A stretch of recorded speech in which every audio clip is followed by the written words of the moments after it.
Yeah, I'm here too. It's Jenny and Andy time.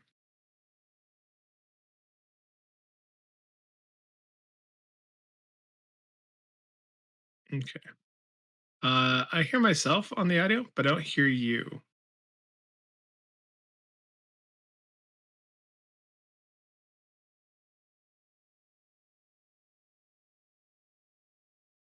Okay. Try talking on the stream. So that way.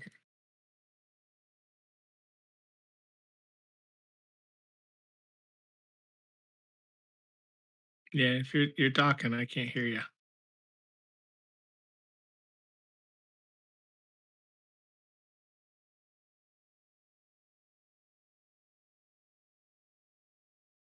Okay, folks.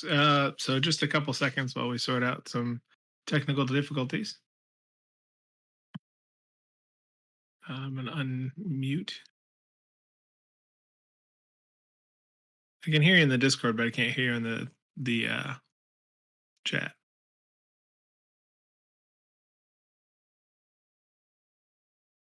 Do you want me to come up there and see if I can give you a hand? Okay. Well, I will be right back. Yeah, you should probably pause and maybe even rewind it. And if you don't want there to be a bunch of dead air, you can open up the stream in Discord, and I can try and look at your computer from here.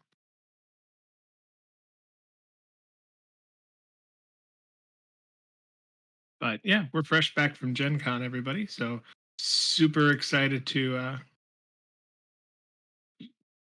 share with you some of the cool stuff that we did while we were there. Okay, can you scroll down to OBS, hon?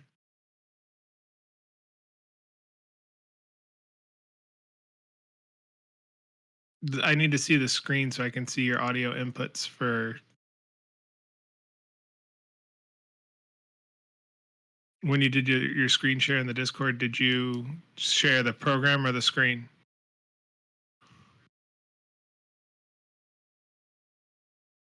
There we go. It's okay. It's yeah. Just go ahead and try it again, and we'll see where if we can get there. Okay. Cool. Okay. Now I can see Discord, so that's a good sign. And then can you mute me on Discord? Oh wait, that's probably a good idea. Uh, yeah. Go to yes. All I can see is Discord.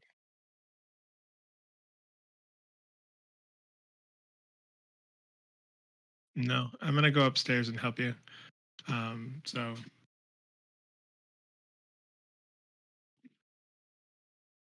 be right back, folks.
There you Hello? go. Okay.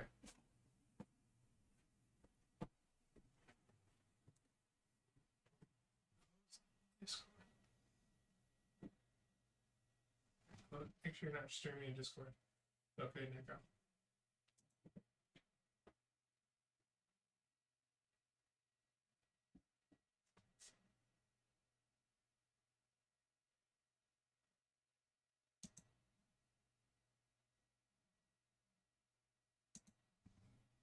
All right.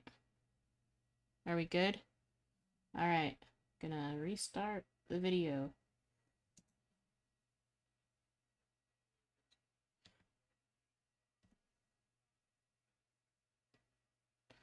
Okie dokie. Well, hello. This is Jenny. We're doing an art stream today for Ins and Outcasts. Um, and Andy's with me here too, which you should already know.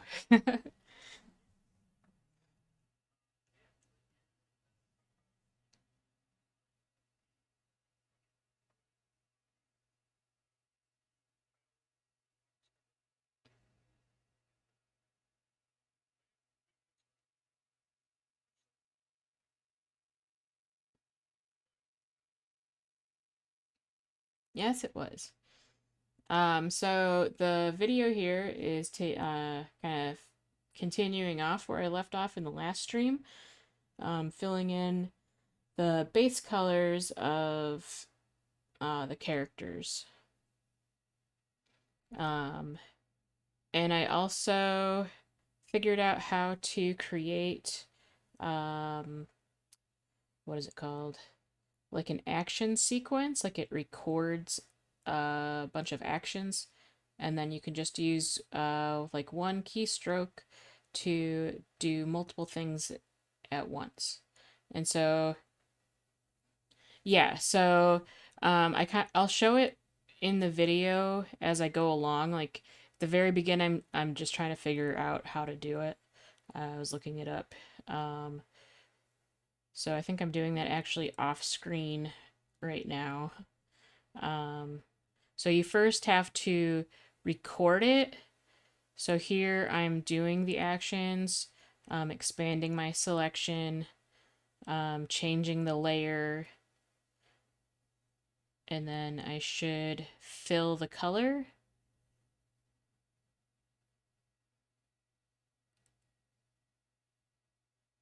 Maybe okay, fill the color, deselect, and then I think it ends with re-clicking back on the line art. I don't recall if I did this a couple times to get it right.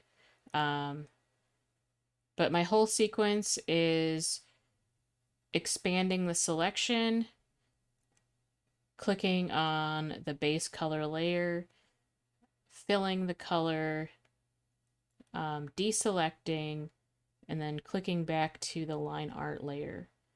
And that way it just makes it go a lot quicker.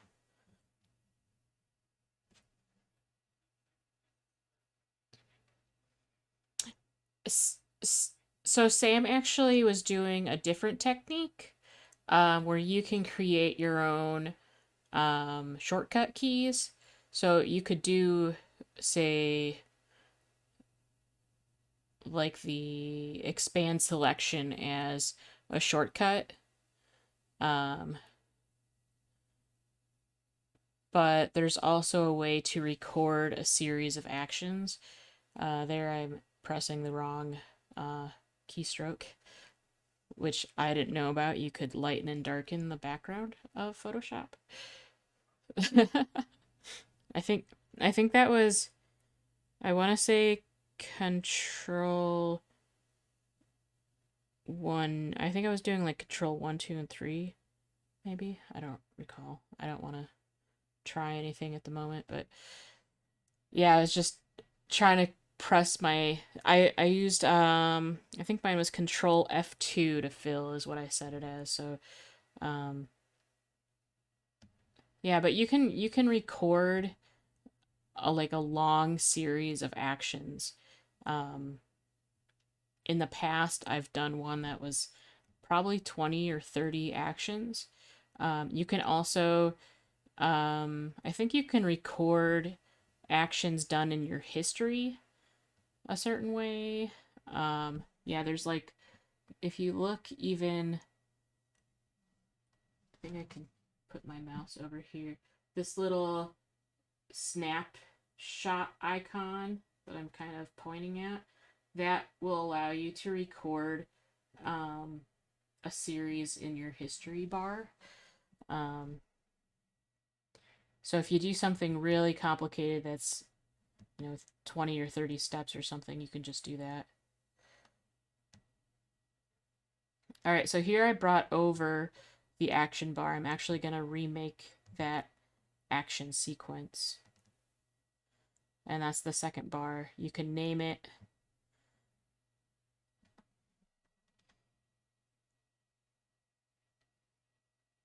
So I named it expand and fill color, setting it to F2 with control. I just tossed a color on there for whatever reason. And then you can press record if you're ready to go, but you can also just press stop and then get to where you want to be for the recording process.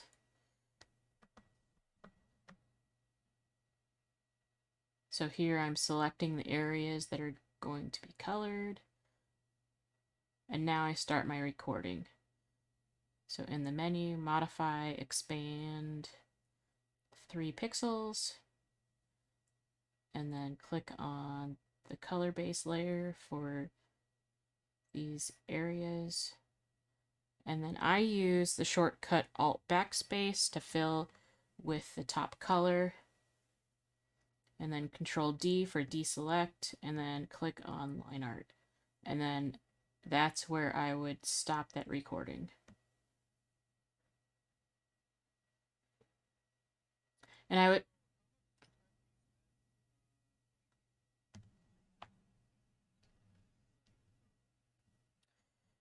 um, I I mean, I know there's a lot of different things you can do in Photoshop. I just without having prior knowledge of that, it's kind of hard to know like what you can and can't do. I only remembered this one. Well, Sam reminded me of it, and it's like, oh yeah, I used to do a really complicated one, like when I was playing around with manipulating text in Photoshop, doing all kinds of you know, effects, like stuff that use like 5 or 6 passes of the Gaussian blur and, all different stuff like that. So, like, I knew of it, I just kind of forgot about it. So, but it makes it so much easier than having to go back into the menu with every time you want to add a color.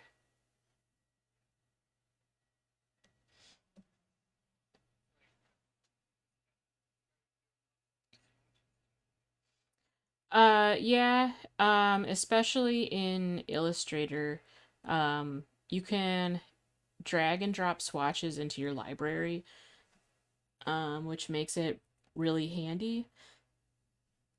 I don't do it so much in Photoshop, um, just because it's easy to just do the eyedropper tool to pick up a color that you want. Um, and since most of my work here is almost like cell shaded, like a flat color, I can easily pick up those colors again. If I was doing something a little bit more complicated where I was blending colors, then I might save swatches for that purpose. But in this, I haven't really saved any swatches.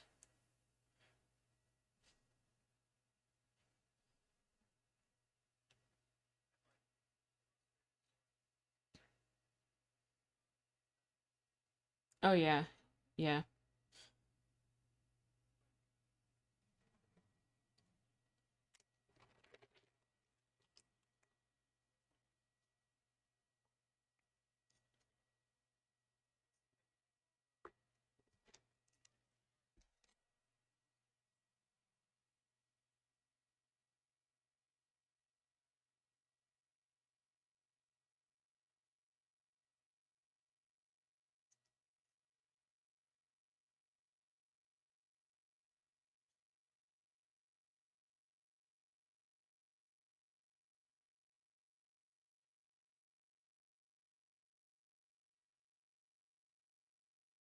Yep. I mean, there are probably hundreds of shortcuts for Photoshop and Illustrator. Um, Especially like you can make your own shortcuts too, which I haven't really utilized at all. So if there's like actions that you use a lot, like how I was going into the menu just to expand my selection to 3 pixels, like yeah, you could make a shortcut just for that. Um, but I don't know, like figuring out these things can be a lifesaver. I know there's like different ways where you can turn your whole canvas. I haven't figured that out yet, but you know, one day maybe. I don't know. Um, I think maybe like when I get to doing more art on the computer, but right now, like most of my art's just drawn by hand, inked by hand, and then I color it on the computer, so I don't have to really utilize all of those extra features yet.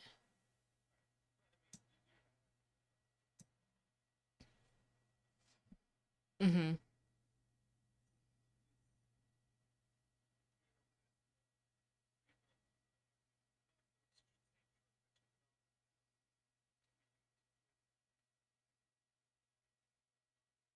Yep.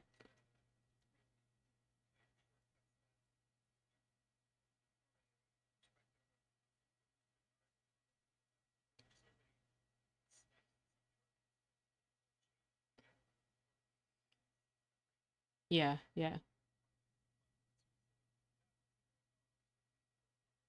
Yep. Yep. Yeah. I think the Innova has a few that can be preset. And I think the keyboard that I use also has 6 extra keys I could do presets with. So, like I could eventually get around to figuring that out too.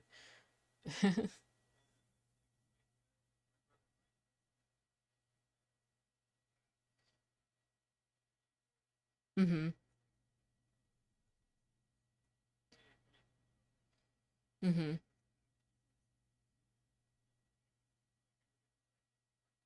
Mm-hmm.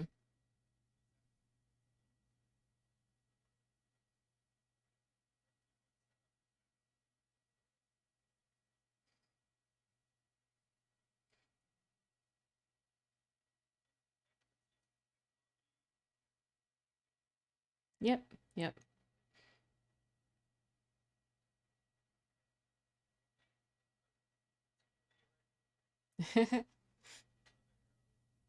Yep.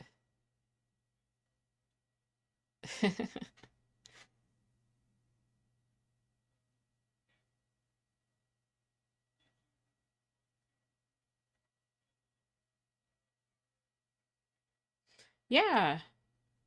Uh, I mean, I don't know. We could do it this stream or I don't know. Oh, probably. Okay. All right. So, um, for those that don't know, we went to Gen Con over the weekend. Um, we took our game Ins and Outcasts and we did a lot of sessions of playtesting in the first exposure playtest hall. So we got some amazing feedback on how to improve the game. Um, yeah, so Andy, how about you pick up?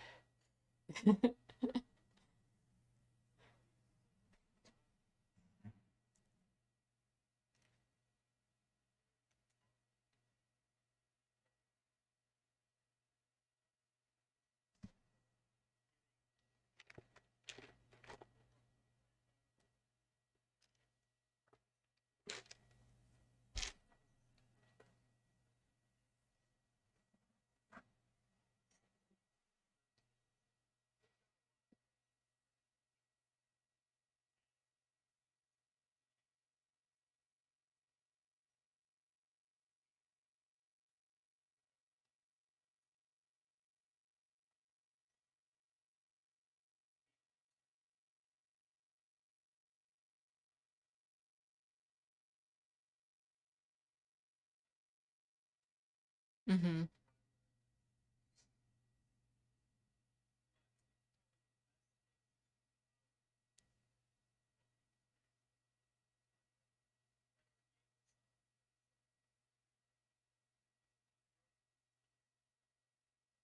Yep.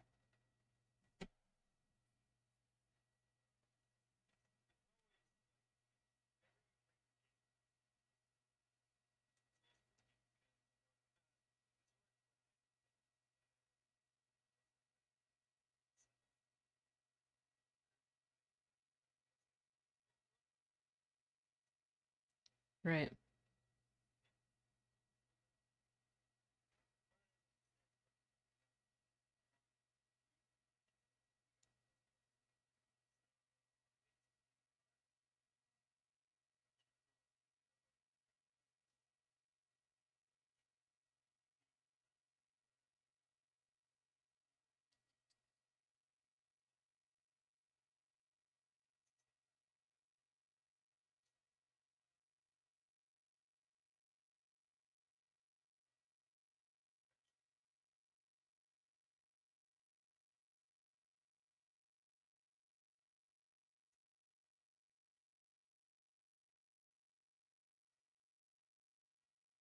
Yep.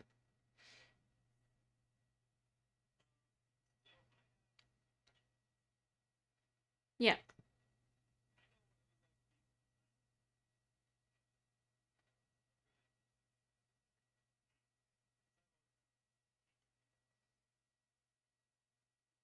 Mm-hmm.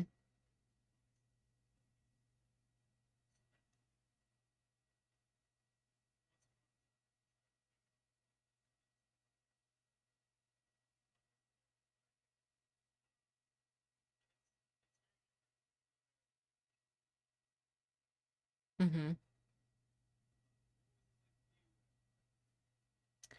Um, so as an artist, like I'm, I guess, attracted to really polished artwork. I mean, it needs to look clean. Um, it doesn't have to be the best artwork, but it should look like it's finished. Um, or, professional looking. I'm also really attracted to cute artwork. So, like going through the vendor hall, I was just, oh, that's really cute. That's really cute. Like, um,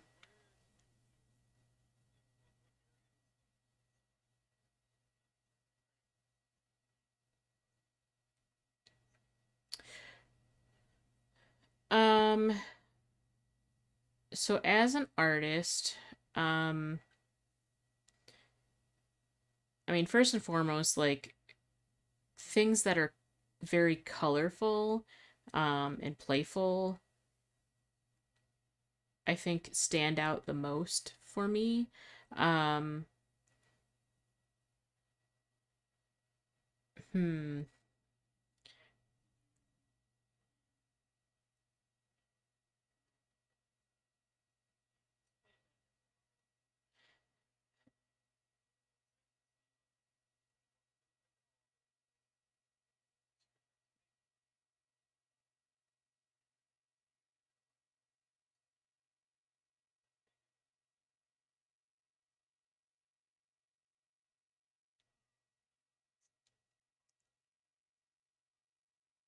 Like like in the vendor hall, you mean? Or in general? Um, yeah, the big banners for sure are a nice call out. Um, because something large and colorful that you can see from across the way is a good kind of flag. Um, so if you're looking for something in particular, like you can see it.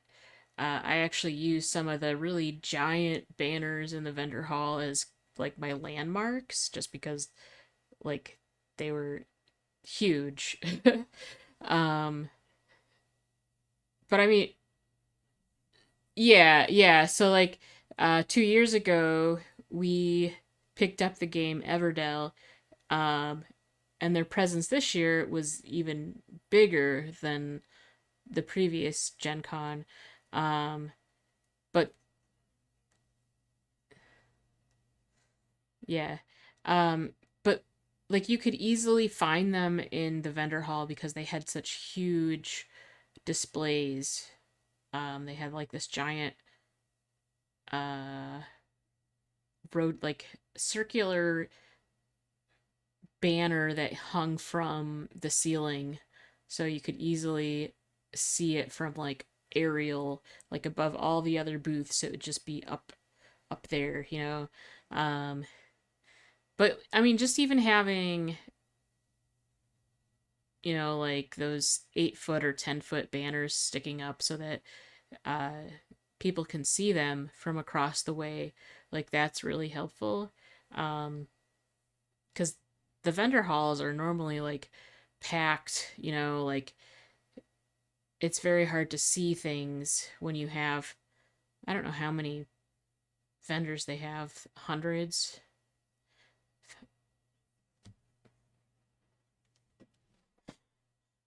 Yeah, I don't think there's thousands of vendors. I think, you know, no.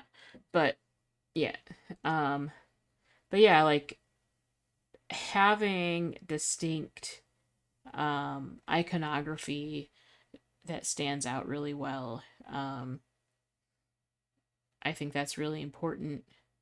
Um But most of the time when I was going through the vendor hall, like once you get past that and looking, you know, booth to booth, it's then seeing, well, what do each of these have? Because some of these vendors, you know, they have probably 30 or 40 different games available. So you're not going to have time to just like look at every single game, read about them, pick them up, you know. So from there, it's really what's going to catch you. If you don't know anything about what games they have, what catches you when you walk up to their booth. And for me, it's the visual, like what do they have on the front of their box? What did they put on their box that makes me want to play the game?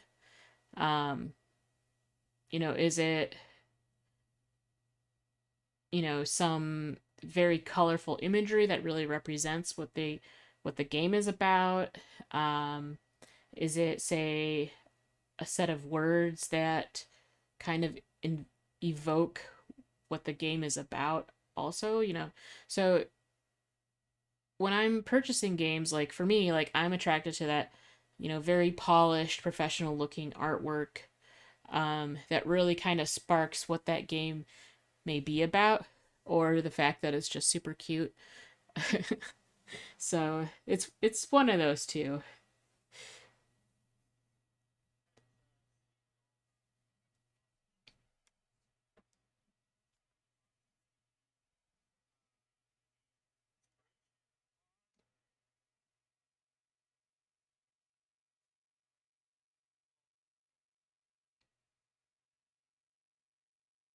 For me, I feel like what I'm doing kind of is going to represent what our game is about. Um, like I really wanted to showcase all of our characters interacting with each other at this one table, um, and that they are kind of in the midst of the big, you know, heap of loot, and that kind of represents like what it would look like when you are playing the game. Like we have all the little coins and gems in the middle of the table, and all the players are kind of having to fight over them. So that's what it, you know, I think it works hand in hand. What say you? Yeah. And also the artwork that I'm working on here.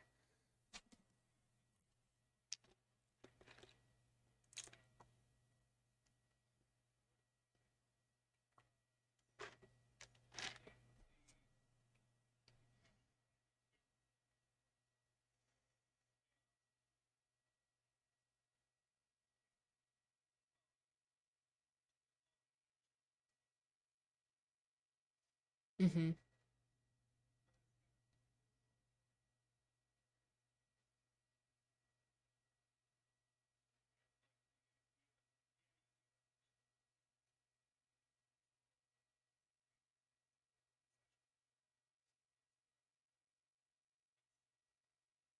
Mm-hmm.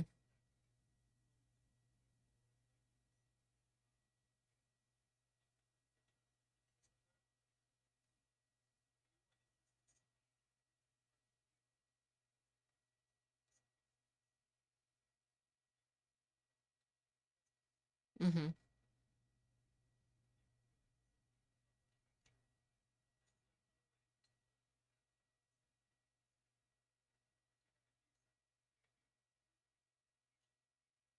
Mm-hmm.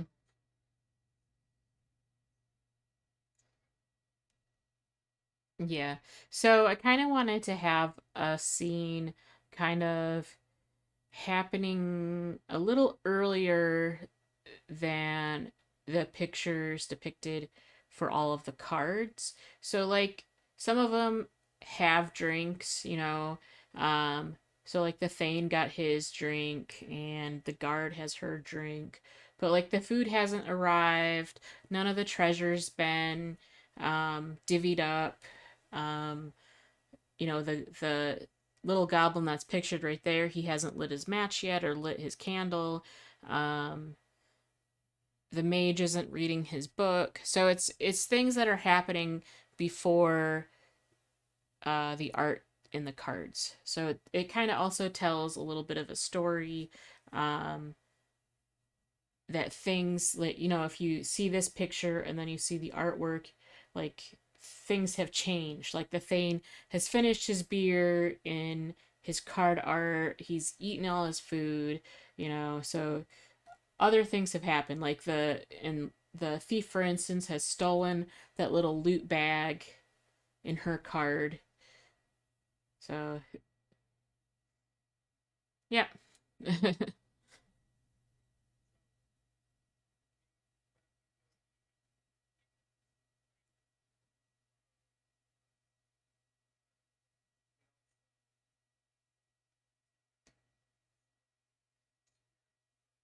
Mhm.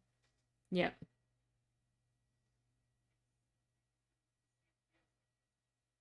Mhm. Yeah, it's waiting for what's gonna happen next. Mhm.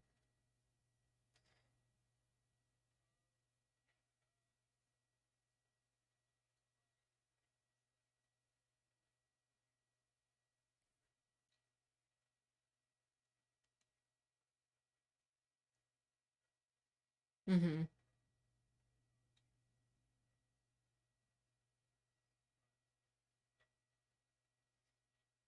Mhm.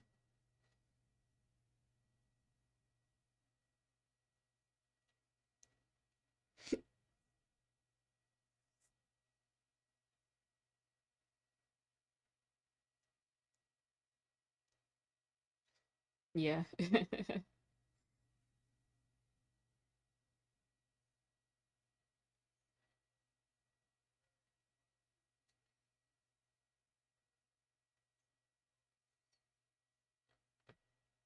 Yeah.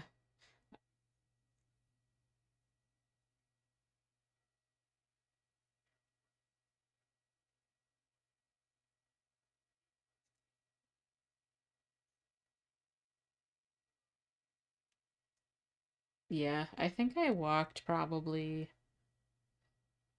30 miles total.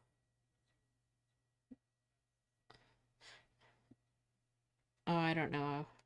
I don't know how to look up the previous days, but there was a day I had, I think, 18,000 steps. So, yeah, yeah. Just a lot of walking. Yeah. Like, yeah. So, 2 years ago, our hotel was like 5 miles away. So we had to like either drive in really early or take Lyft to get to the convention center. But we just spent like all day, like power walking from one end of the convention center, like up to Lucasfield, down to like the Westin or the JW, and it's just like back and forth and back and forth. This year it was better because we were in the Marriott, which is just right across from the convention center. So a little bit less walking, but we were still, needless to say, walking all over the place.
Mm-hmm.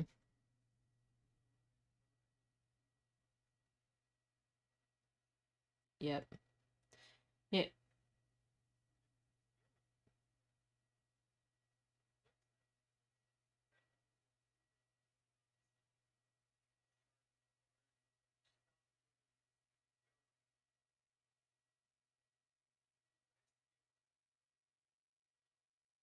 Mm-hmm.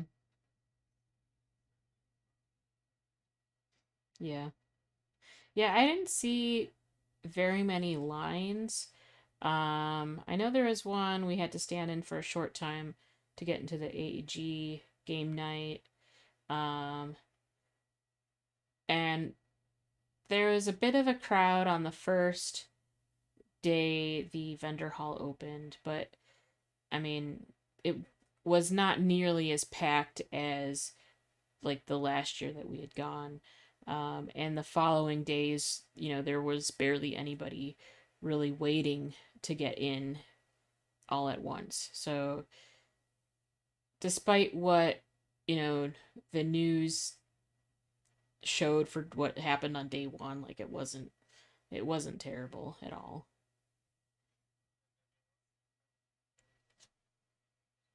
Yeah. Yeah, for sure. I mean, there were areas in the convention or in the event or the vendor hall where there's just big open areas because some of the vendors dropped out last minute and people are just, sitting on the floor, you know, relaxing in spaces where normally you would have been trampled had you tried to just stop anywhere. So,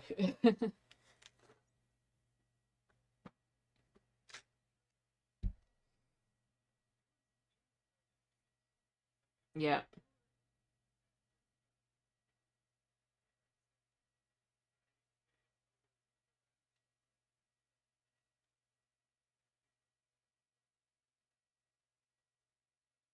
Mm-hmm.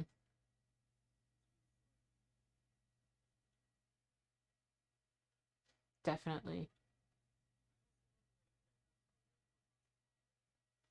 Yeah.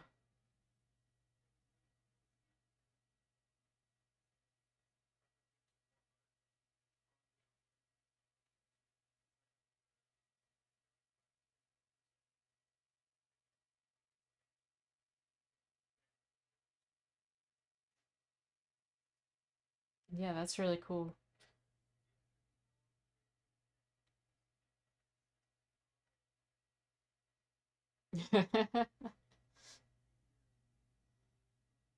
Right.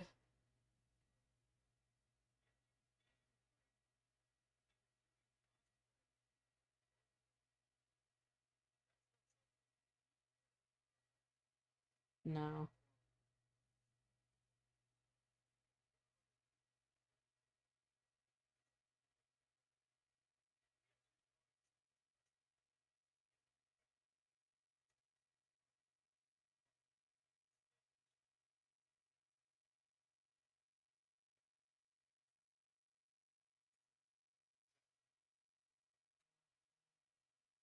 Mm-hmm.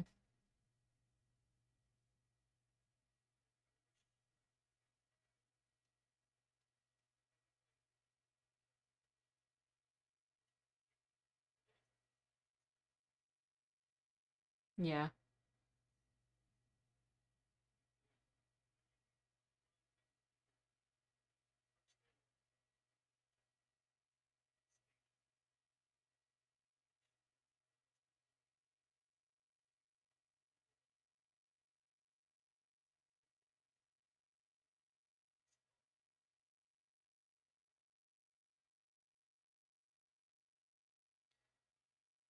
Yeah, it was, but mainly just like it was on and off. Like sometimes it would be a long line, and then other times there it would be a very short line.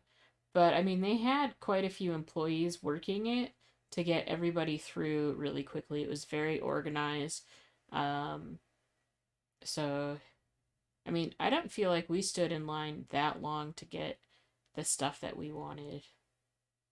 So,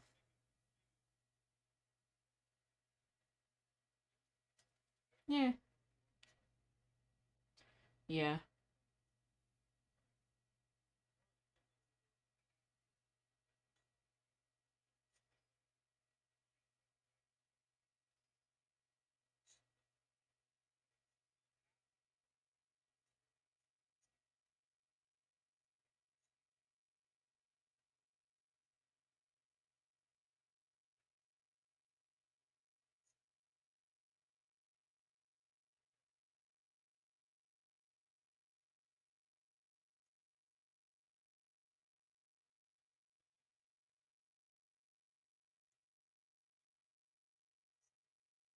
Mm-hmm. Yeah.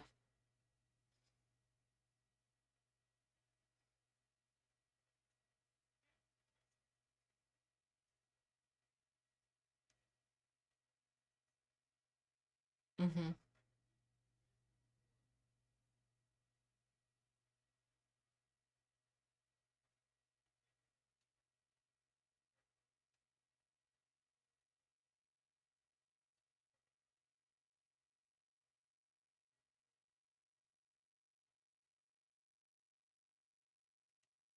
Yeah.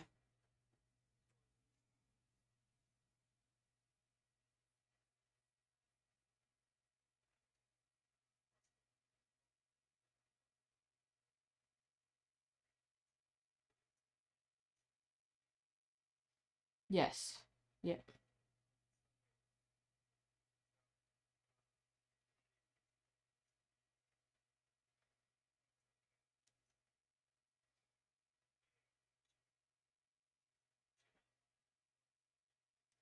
Yep. Yep. Um, so I had come across um one of the pins um in the Gen Con pin bazaar. It was like this cute little Shiba Inu puppy.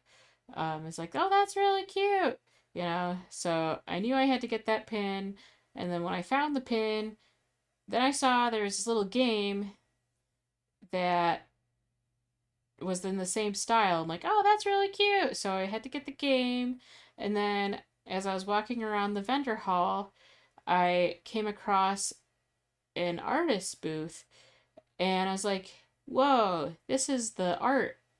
And that's like she's got the game and the pins here too. So it's like, long story short, like I came across the artist that had made, done all the art in the game. Um, Ended up buying some of her stuff. So I mean, it's just it's a neat experience. Like, I didn't know that the artist was there, but there she was. Um, yeah. So, and I'll have to look up her name, but um, she's a really cute person, and it really shows in her artwork. So yeah.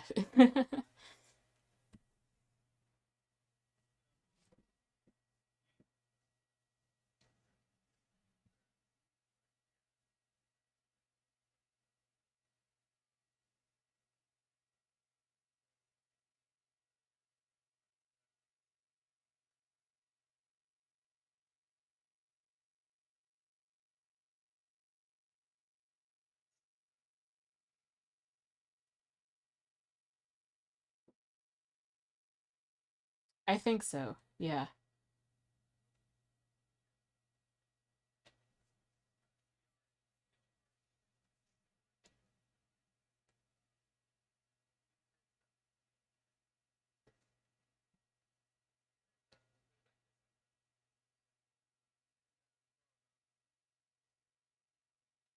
Mm.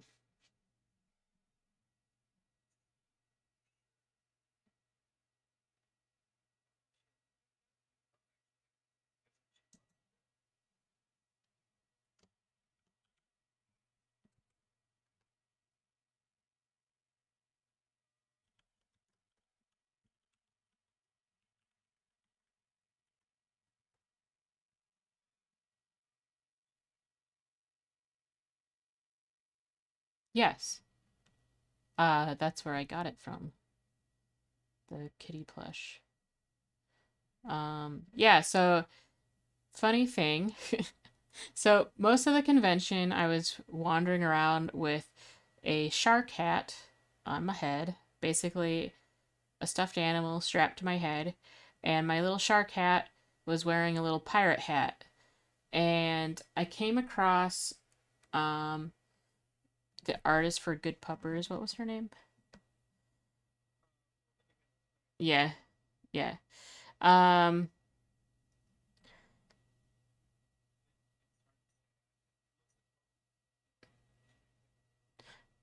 I think it was Carrie Carini.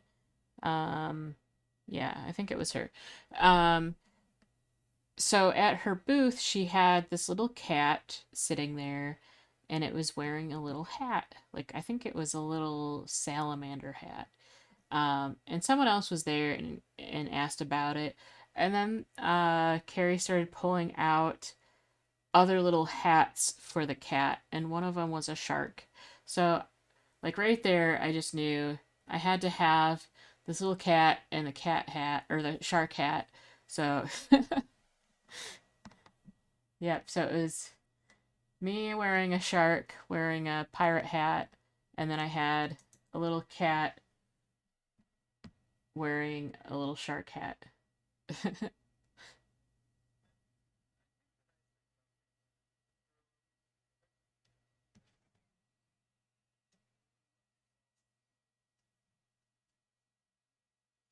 Yeah, yeah, yep.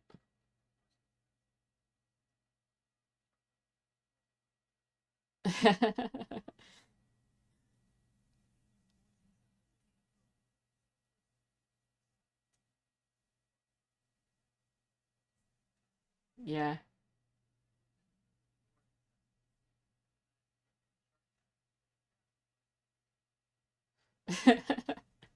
Hey, if I find one, I'll have to get one. Yeah.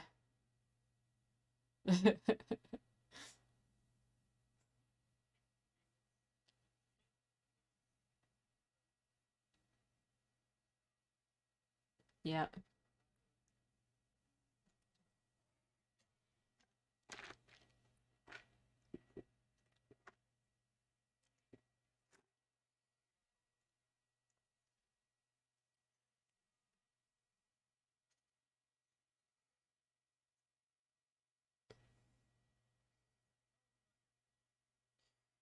Um, so my first Gen Con was way back in 2003.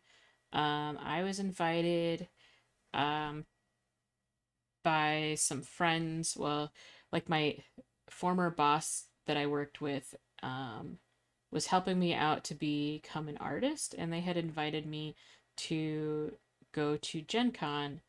Um, so I applied to be in the artist alley, and I was like probably one of their last picks for the artist alley. But so I got into the artist alley way back in 2003. This is the first year that they were in Indianapolis. It's totally set up different now, but then it was. I think they would have been in. Um, I think Wabash 1 and 2, which is actually where they have had the play testing this year. Um, and so that year, all the artists were in this one room, and I got put way in the back. Um, and like I didn't leave my table at all. Like I didn't go and do any other events. I just sat at my table the entire time. And I didn't really get a very good experience of what Gen Con was. Like, that didn't happen until 2 years ago, which was, I guess, my real taste of Gen Con. Because, like, I went all out. Like, I signed up for so many events that it was almost impossible to get to all of them. Um, so it was quite an experience going from 2003 to 2019. Like, vast difference in convention experience. So, like Gen Con, there are literally thousands of events that you can pick from uh, gaming, whether it's like tabletop, um, RPGs kind of stuff, or uh, card games. I think they do like tons of Magic. Um, yeah.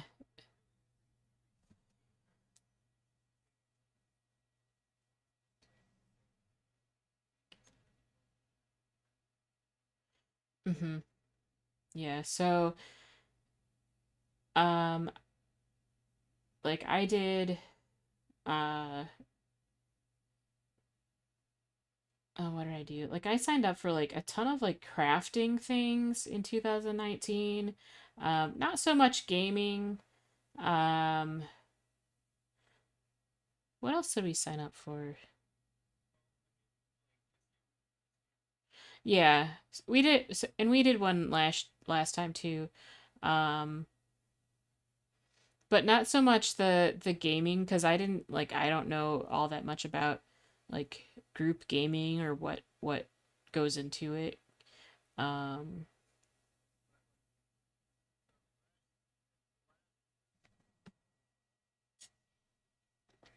mhm,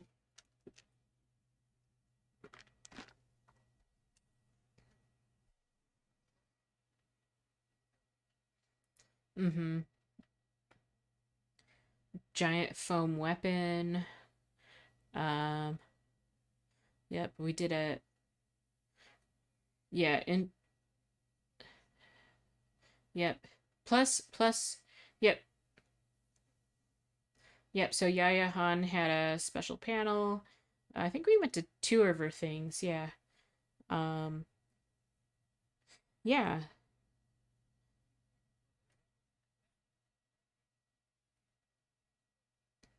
yeah.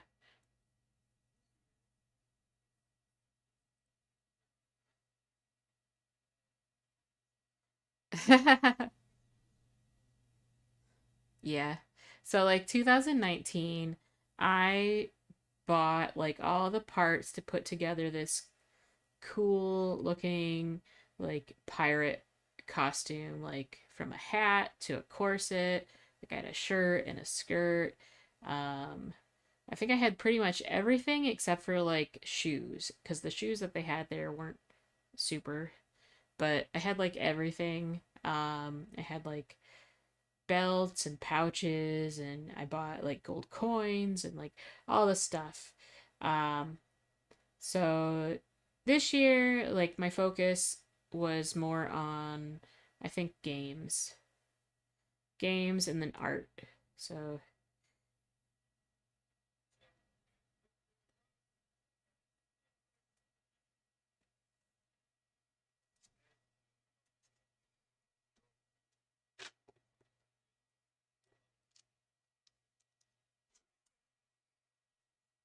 yep.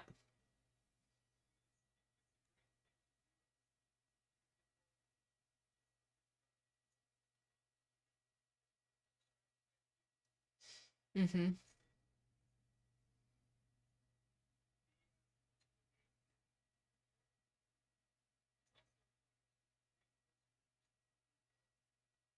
Yeah.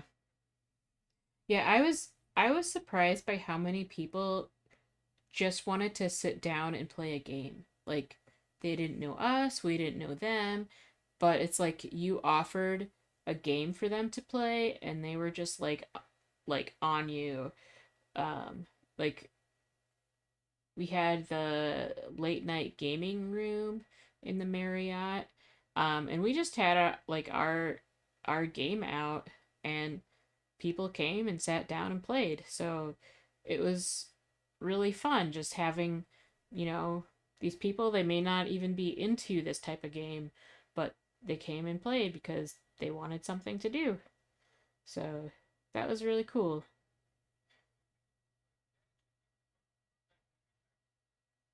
Oh, really?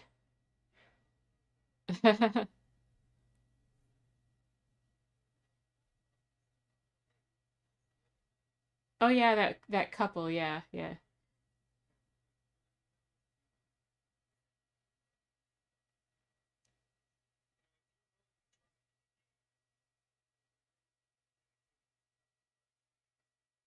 Mm-hmm.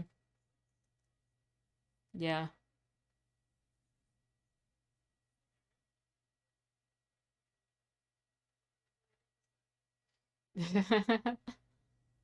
Yeah.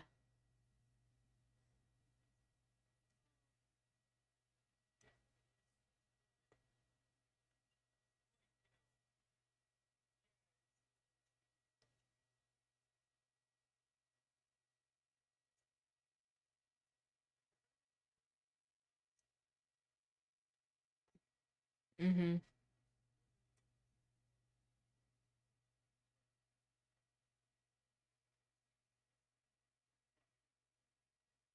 Mm-hmm.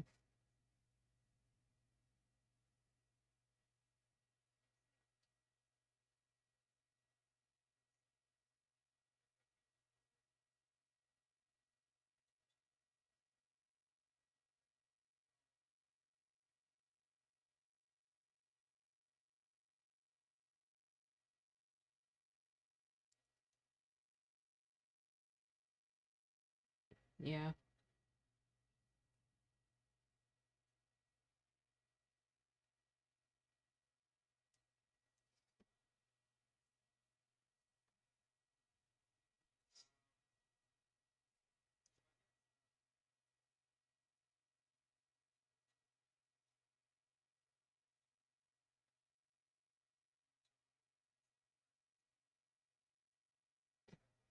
Yep.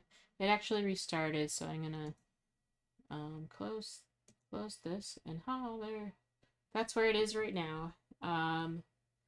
So most of the base color is all done, besides a few things over here on the guard that I need to finish. And then the next step is probably either shadows or highlights. Haven't decided yet.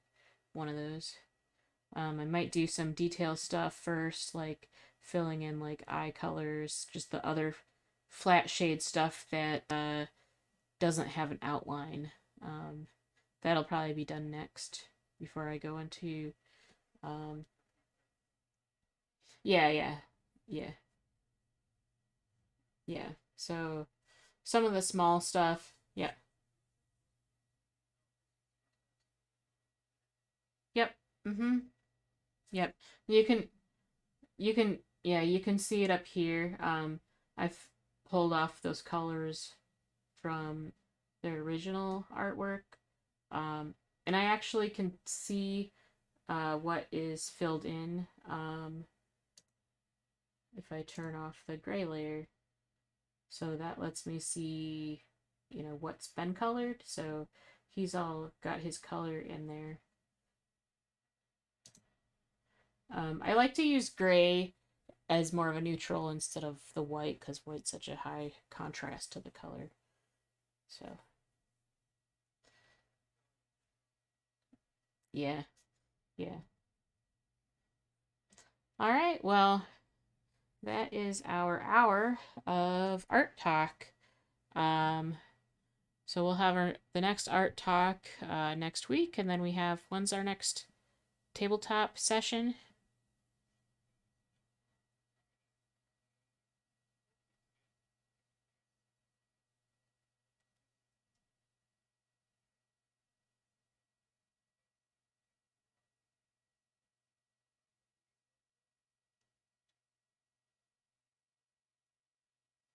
Yep. We also just launched our Facebook page for Ins and Outcasts. You can find it at facebook.com/ins.and.outcasts. We have a link on there. You can click it to sign up for the newsletter. If you do, we'll send you a free copy of our print and play so you can try out the game before it's available on Kickstarter.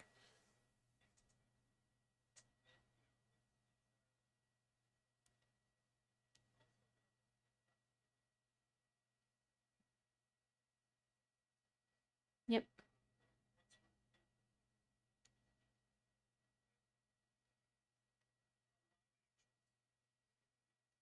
Woo!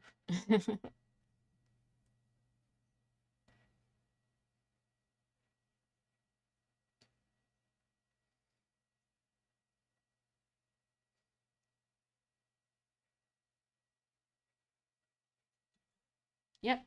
See you next time. Yeah, like my mouse not work. Oh, my mouse is on the wrong screen. Huh.